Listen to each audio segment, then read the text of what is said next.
Hello എല്ലാവർക്കും നമ്മുടെ ചാനലിലേക്ക് സ്വാഗതം. അപ്പോൾ ഇന്ന് ഞാനൊരു ബ്രേക്ക്ഫാസ്റ്റ് റെസിപ്പിയാണ് ചെയ്യുന്നത്, ഓവർനൈറ്റ് ഓട്സ്. അപ്പോൾ ഞാനിതിൽ ഡയറി പ്രോഡക്ട്സോ അതുപോലെ ഷുഗർ ഒന്നും ചേർത്തിട്ടില്ല. ഇതൊന്നും ചേർക്കാതെ എങ്ങനെ ഒരു tasty and simple overnight oats ചെയ്യണമെന്ന് നോക്കാം. അപ്പോൾ ഓവർനൈറ്റ് ഓട്സിന് വേണ്ടി എന്തൊക്കെയാണ് വേണ്ടതെന്ന് നോക്കാം. ഞാനിവിടെ 3 ടേബിൾ സ്പൂൺ ഓട്സ് എടുത്തിട്ടുണ്ട്.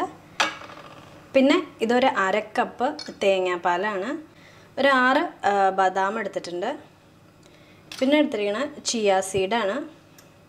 അപ്പോൾ നിങ്ങൾ ചിയ സീഡ് വാങ്ങിക്കുമ്പോൾ കണ്ടോ ഇതുപോലെ ബ്രൗണും വൈറ്റും ബ്ലാക്കും ഉള്ളത് വാങ്ങിക്കുക. നമ്മൾ മാർക്കറ്റിൽ കസ്കസ് വാങ്ങിക്കാൻ കിട്ടും, അതല്ല ചിയ സീഡ്. ചിയ സീഡ് ഇതാ ഇതുപോലെ ഇരിക്കും. ചിയ സീഡും കസ്കസും ഡിഫറെൻ്റാണ്. അപ്പോൾ നിങ്ങൾ ചിയ സീഡെന്നും പറഞ്ഞിട്ട് കസ്കസ് വാങ്ങിക്കരുത്, ഇത് നോക്കി ശ്രദ്ധിച്ച് വാങ്ങിക്കാം. പിന്നെ കുറച്ച് നെയ്യ് വേണം, ഹണി വേണമെങ്കിൽ മധുരം ആവശ്യമുള്ളവർക്ക് ഹണി. പിന്നെ കുറച്ച് ഉണക്കമുന്തിരി എടുത്തിട്ടുണ്ട്. പിന്നെ ഇതിലേക്ക് ലാസ്റ്റ് ഞാൻ കുറച്ച് ഫ്ലാക്സ് സീഡും അതുപോലെ സൺഫ്ലവർ സീഡും ചേർക്കുന്നുണ്ട്. അപ്പോൾ നമുക്ക് തുടങ്ങാം. ആദ്യം നമുക്ക് ഓട്സ് ഒന്ന് റോസ്റ്റ് ചെയ്തെടുക്കണം. അപ്പോൾ അതിന് വേണ്ടിയിട്ട് ഞാനൊരു 1/2 സ്പൂൺ നെയ്യ് എടുക്കുന്നുണ്ട്. അതുപോലെ ചിയ സീഡ് നമ്മൾ ഓവർനൈറ്റ് സോക്ക് ചെയ്തിട്ട് വേണം യൂസ് ചെയ്യാൻ. സോക്ക് ചെയ്യാണ്ടിരിക്കുമ്പോൾ കണ്ടോ ഇതിൻ്റെ സൈസ് കണ്ടോ, അത് കഴിഞ്ഞ് സോക്ക് ചെയ്ത് വരുമ്പോൾ ഇത് ഡബിൾ സൈസ് ആവും. അതുകൊണ്ടാണ് നമ്മൾ കൺസ്യൂം ചെയ്യുമ്പോൾ എപ്പോഴും ചിയ സീഡ് സോക്ക് ചെയ്തിട്ട് കഴിക്കണം എന്ന് പറയുന്നത്. അല്ലെങ്കിൽ ഇത് ഡയറക്റ്റ് വയറിൽ ചെല്ലുമ്പോൾ വയറിലുള്ള വെള്ളം ഫുൾ അബ്സോർബ് ചെയ്തിട്ട് ഇത് വീർക്കാൻ തുടങ്ങും. അപ്പോൾ നമുക്ക് പല ബുദ്ധിമുട്ടുകളുണ്ടാവും. അതുകൊണ്ടാണ് ഇത് സോക്ക് ചെയ്തിട്ട് കഴിക്കാൻ പറയണത്. ഓക്കെ, അപ്പോൾ നമുക്ക് തുടങ്ങാം. നമ്മുടെ പാൻ ചൂടായിട്ടുണ്ട്. ഇനി ഇതിലേക്ക് ഒരു 1/2 ടീസ്പൂൺ നെയ്യ് ഒഴിച്ചു കൊടുക്കാം. എന്നിട്ട് നമ്മൾ എടുത്ത് വെച്ച ഓട്സ് അതിലേക്കിട്ട് കൊടുക്കാം. അതുകൂടെ എടുത്തു വെച്ച ബദാമും ചേർത്ത് കൊടുക്കാം. എന്നിട്ട് ഇത് ഇളക്കിയിട്ട് നന്നായിട്ട് റോസ്റ്റ് ചെയ്തെടുക്കണം. ഇത് റോസ്റ്റ് ആയിട്ടുണ്ട്. നമുക്ക് ഫ്ലെയിം ഓഫ് ചെയ്തിട്ട് ഇതൊന്ന് തണുക്കട്ടെ. അപ്പോൾ ഇത് തണുത്തിട്ടുണ്ട്. ഇനി ഒരു ബൗളിലേക്ക് ഇതിട്ട് കൊടുക്കാം. നിങ്ങൾ നട്ട്സ് ഉപയോഗിക്കുമ്പോൾ എപ്പോഴും ഒന്ന് സോക്ക് ചെയ്തിട്ട് ഉപയോഗിക്കുക. തലേദിവസം ഒന്ന് സോക്ക് ചെയ്ത ശേഷം നെക്സ്റ്റ് ഡേ ഉപയോഗിക്കാം. അപ്പോഴാണ് അതിൻ്റെയൊക്കെ ന്യൂട്രിയൻസ് അബ്സോർപ്ഷൻ ബെറ്റർ ആവുക. ഇനി നമുക്കതിലേക്ക് തേങ്ങാപ്പാൽ ചേർത്ത് കൊടുക്കാം. അപ്പോൾ ഞാൻ ഈ സൺഫ്ലവർ സീഡൊന്നും സോക്ക് ചെയ്യണില്ല, കാരണം നമ്മളിത് സോക്ക് ചെയ്യാൻ വേണ്ടി വെക്കുകയാണല്ലോ. അപ്പോൾ ഇതെല്ലാം ഇട്ട് സോക്ക് ചെയ്യാൻ ഫ്രിഡ്ജിൽ വെക്കുകയാണ്. അത് കാരണം ഇത് തലേദിവസം സോക്ക് ചെയ്യണമൊന്നുമില്ല. ഇനി ഇതിലേക്ക് തേങ്ങാപ്പാൽ ചേർത്ത് കൊടുക്കാം.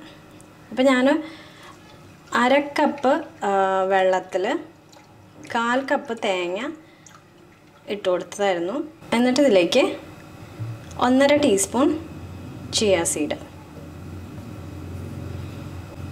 ചിയ സീഡിൽ ഗുഡ് എമൗണ്ട് ഓഫ് പ്രോട്ടീനും ഫൈബറും അതുപോലെ ഒമേഗ 3 ഫാറ്റി ആസിഡ്സും അടങ്ങിയിട്ടുണ്ട്. എന്നിട്ട് ഇതൊന്ന് മിക്സ് ചെയ്യാം.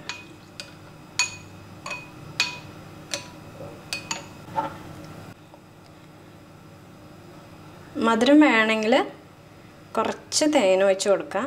പിന്നെ ഞാനിവിടെ ചേർക്കണത് ഒരു ചെറുപഴം ഇതുപോലെ ഉടച്ച് എടുത്തതാണ്.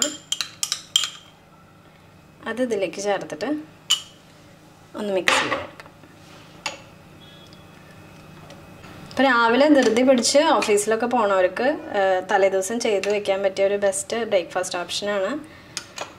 ഇത് നന്നായിട്ട് ഇളക്കി വന്നിട്ടുണ്ട്. ഇനി ഇതിലേക്ക് ഉണക്കമുന്തിരി ചേർത്ത് കൊടുക്കാം. പിന്നെ നമ്മൾ എടുത്തു വെച്ച പംകിൻ സീഡും, ഇത് 1 ടീസ്പൂൺ ഫ്ലാക്സ് സീഡ് ഉണ്ട്, അത് പൊടിച്ചെടുത്തതാണ്, അതും ഇതിന് മേലെ ചേർത്ത് കൊടുക്കാം. ഇതിങ്ങനെ ഇരിക്കട്ടെ. ചിലവർ ഇതിൽ സിനമൺ ചേർക്കും, അതുപോലെ ഫ്ലേവറിങ്ങിന് വേണ്ടിയിട്ട് കൊക്കോ പൗഡർ ചേർക്കും. അപ്പം ഇങ്ങനെ തന്നെ കഴിക്കാം. ഞാൻ ചേർക്കാറുള്ളത് ഹേസൽനട്ട് പേസ്റ്റാണ്. അത് കൂടി കുറച്ച് ചേർത്തിട്ട് നന്നായിട്ട് മിക്സ് ചെയ്തെടുക്കാം. നിങ്ങൾക്ക് ഇതിൽ വേണമെങ്കിൽ പീനട്ട് ബട്ടർ ചേർക്കാം. അപ്പോൾ നിങ്ങളുടെ ടേസ്റ്റിനനുസരിച്ചിട്ട് നിങ്ങൾക്ക് ഇഷ്ടമുള്ള ഫ്ലേവർ ചേർത്ത് കൊടുക്കാം. ഇതിപ്പോൾ ഫ്ലേവറൊന്നും ചേർത്തില്ലെങ്കിലും ഇത് നല്ല ടേസ്റ്റാണ്. ഇനി ഇതിൻ്റെ മേലെ കുറച്ച് ഫ്രൂട്ട്സും കൂടി ഇട്ട് കൊടുത്താൽ നമ്മുടെ ഓവർനൈറ്റ് ഓട്സ് റെഡി ആയിട്ടുണ്ട്. ഇനി ഇത് അടച്ച് നൈറ്റ് വെച്ചിട്ട് പിറ്റേ ദിവസം മോർണിംഗ് ആണ് നമ്മളിതെടുത്ത് ബ്രേക്ക്ഫാസ്റ്റ് ആയിട്ട് കഴിക്കേണ്ടത്. അല്ലെങ്കിൽ ഇതൊരു മിനിമം 3 to 4 hours എങ്കിലും ഫ്രിഡ്ജിൽ വെച്ച് ഒന്ന് സെറ്റ് ആവണം. ഇനി നമുക്ക് കുറച്ച് പോമഗ്രാനറ്റ്സും കൂടി മേലെ ഇട്ടിട്ട്, ഇപ്പം നിങ്ങൾക്ക് ആപ്പിൾ വേണമെങ്കിൽ ആപ്പിൾ, അല്ലെങ്കിൽ ബനാന, അതുപോലെ ഇഷ്ടമുള്ള നട്ട്സ് ചേർക്കാം, ഡേറ്റ്സ് ചേർക്കാം. നിങ്ങളുടെ ഇഷ്ടം പോലെ എങ്ങനെ വേണമെങ്കിലും ഇത് ചെയ്തെടുക്കാം. അങ്ങനെ നമ്മുടെ ഓവർനൈറ്റ് ഓട്സ് റെഡി ആയിട്ടുണ്ട്. ഇനി അടച്ചിട്ട് നമുക്കത് ഫ്രിഡ്ജിൽ വയ്ക്കാം. അപ്പോൾ നെക്സ്റ്റ് ഡേ മോർണിംഗ് നമ്മളെ ഓവർനൈറ്റ് ഓട്സ് എടുത്ത് ഞാൻ പുറത്ത് വെച്ചിട്ടുണ്ട്. അതൊന്ന് തുറന്ന് നോക്കാം. ഓട്സും ചിയാ സീഡൊക്കെ നന്നായിട്ട് സോക്കായിട്ടുണ്ട്. ഒന്ന് മിക്സ് ചെയ്തിട്ട് കഴിച്ച് നോക്കട്ടെ. നിങ്ങൾക്ക് ഉറപ്പായിട്ടും ഇഷ്ടപ്പെടും. അപ്പോൾ എല്ലാവരും ഒന്ന് ട്രൈ ചെയ്ത് നോക്കുക. ട്രൈ ചെയ്തിട്ട് ഇഷ്ടപ്പെട്ടാൽ ലൈക്ക് ചെയ്യുക, കമൻറ്റ് ചെയ്യുക, സബ്സ്ക്രൈബ് ചെയ്യാത്തവർ സബ്സ്ക്രൈബ് ചെയ്യുക. അടുത്തൊരു വീഡിയോ ആയിട്ട് വരുന്നവരേക്കും ബൈ.